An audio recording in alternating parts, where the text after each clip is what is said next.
Hope you enjoy everyone. Thanks for watching. This is Solo Alice giving my review on Samurai Jack Season 5, Episode 7. Sorry if I'm late with this one, hectic schedule. So I'm going to do both Episode 7 and Episode 8, on the same day. And postpone them on the same time. Anyway, let's get started. Episode 7 opens up, Jack way back in the past, for when this is the tale of how he first lost his sword. Jack, he was looking for another time portal. He goes up this cliff in this alley. We get to see him interact. With these little goat-looking things, these little purple ram goat-looking things. They look kind of cute. However, even ask him, "Hello, little friend. Have you seen a time portal?" and stuff like that. He knows that there's not too many time portals left. He managed to make his way. He finds these cliff hip stone-looking things. It kind of reminds you of Stonehenge, the way they're positioned. One of them even has the symbol of the ram goats, of the way they look, the way they look, the way they act, like the symbol, the way they act around it. Like it was like they were showing him the way, they're small creatures. And Jack finds the portal and he dives in. He dives in only to get yanked. Literally yanked out of the portal by Aku's very hands. I'm like, Jack was like this close. Oh, and Aku, dude destroys, after that, Aku destroys her right in front of him, like it was that close. Oh, Aku, like literally, he was like so close. This is the closest that Jack has ever gone, because he was actually in the time portal and Aku yanked him out. Saying how close he was to not being there. He even destroys the portal. And not only does he laugh at Jack for his failure, he also tells him that was the last remaining time portal, and this was his final chance. Now Jack is stuck here, infuriated and enraged. He's by Aku and his taunting, making him angrier. Say, hey, too angry, samurai. You'll get a heart attack. On second thought, keep getting angry. It's funny. Jack lashes out at Aku. Aku avoids it. He distracts Jack by making him fight these three monsters. These three monsters that look awfully familiar. Jack, in his frustration and anger, lashes out. He destroys and kills all three of them. But when he does, he finds out that all three of them are actually the little goat-looking things. And the rams that helped them out earlier. So he killed an innocent creature. It's just that Aku used his magic to turn them into monsters. So this is the first time Jack has actually spilled blood. Not only that, and because of his shock at what he did, he became distracted, and the ruins started to collapse around him, and he lost the sword. Basically, he let his anger overtake him. Because of his anger and frustration, it overtook him, and that is how he lost the sword. Alright, because of his anger and rage and resentment. That's one of the reasons why he's been so depressed, as he's been struggling with himself these past 50 years, trying to find his purpose in life. It is because of that. He let his anger get the best of him, and so all this reason like that, he's like it's all like self-loathing and self-hating, and that's what's been happening. Jack and Ashi, they eventually go back to the same ruins, and they're on this white parrot bird looking thing. Like they're even trying to wonder if they could look for the thing. So I mean, Jack he remembers this place. He even sees the bones of some of those goat-looking things. Jack still hates himself despite he does. And he thinks after 50 years could the sword not be here. Ashi asks, could someone have taken it? He said no. Oh, that's not it. I didn't lose the sword. The sword left me. Well, the sword, or it is a gift from the gods. It is not just a regular weapon. It is a living creature. That's probably going in too far. It is alive in a way. Like for example, when Aku tried to use it to kill Jack, he said the sword wouldn't use it because it was formed in purity and spirit, because it couldn't harm an innocent. But it couldn't hurt him, but it could hurt Aku because he's a being of pure evil. Jack, knowing that this is not the way to find the sword, he goes into this deep meditation, and he asks Ashi to literally watch over his body, while he goes into this meditative state.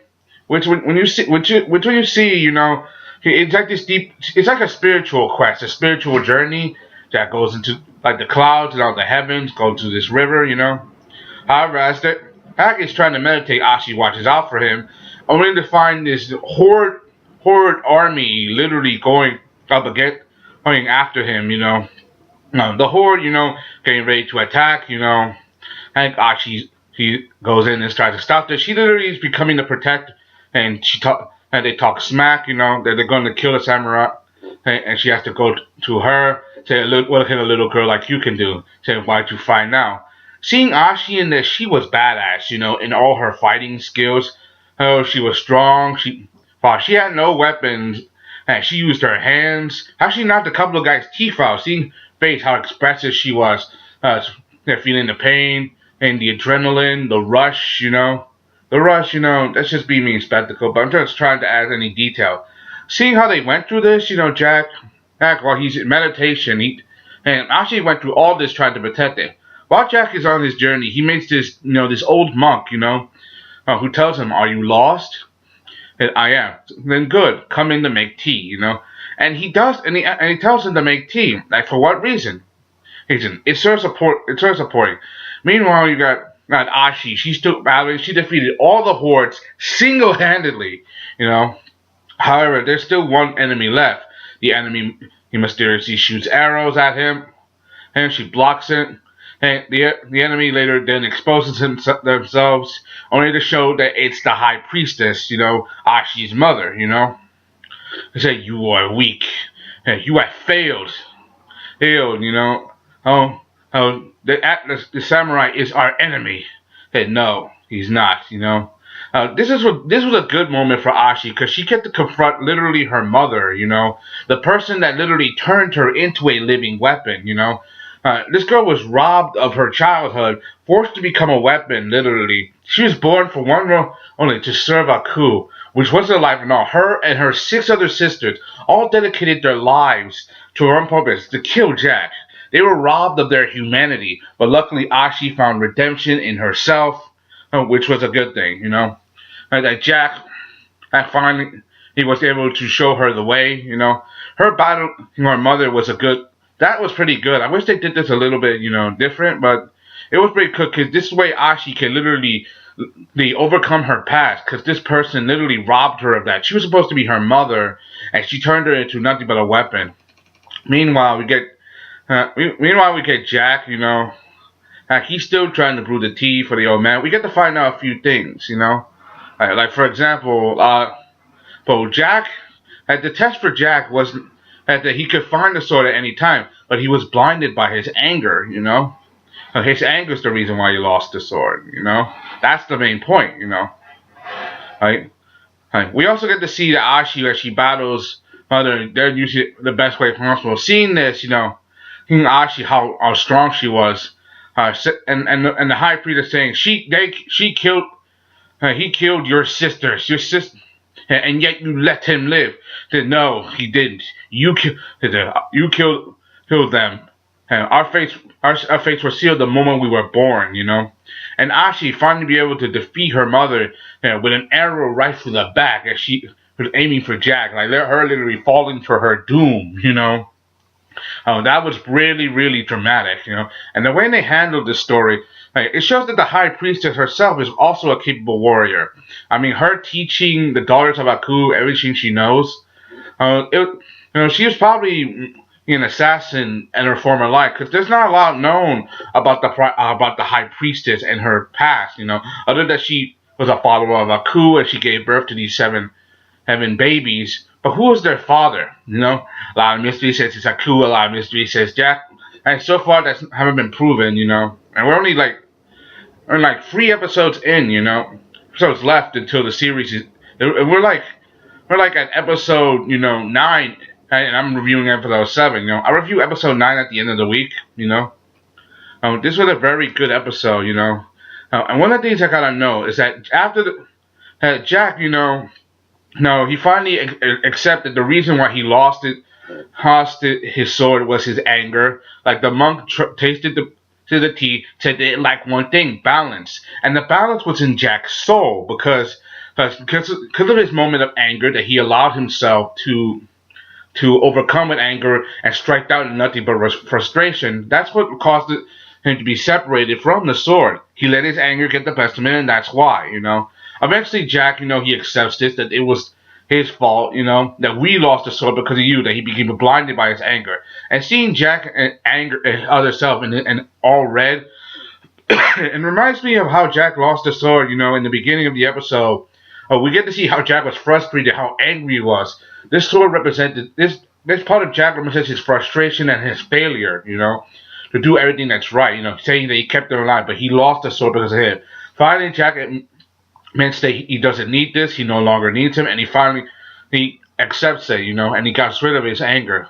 And the monk says, "Now you are ready." And we get to see the gods, we get to see them, Odin, Ra, and Vishnu, the same gods who gave Jack's father the sword back in Birth of Evil, saying, "Like your father, you have been chosen."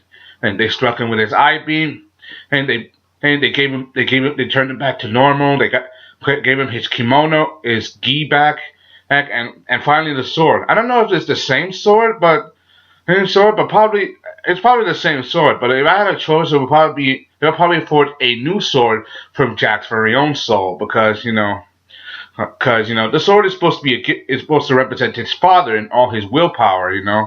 That's what I would have done. But it's probably the same sword. That's what I guess. And finally, Jack, accepting this, having his sword back, he's now back to the way he was before he lost his way. Hey, he finds Ashi exhausted. Ashi makes a couple of comments. I say, "You look different. You got to shave." And finally, Jack has got his sword back, which was nice. I wish they would have done. I wish they would have done a little bit more. If I had a choice, I probably would have saved it probably to like the last episode. Remember, this episode is limited. It's going to only 10 episodes instead of 13 this time. But seeing Jack having his sword back, I can't wait to see how he does with it. Anyway, that's all I gotta say. Hope you enjoyed. Thanks for watching. This was a good episode. I give it a 4 out of 5 for all the action, the story, action, especially Ashi and her badass moments. Anyway, that's all I gotta say. See you guys next time. Episode 8 is coming up later. Bye.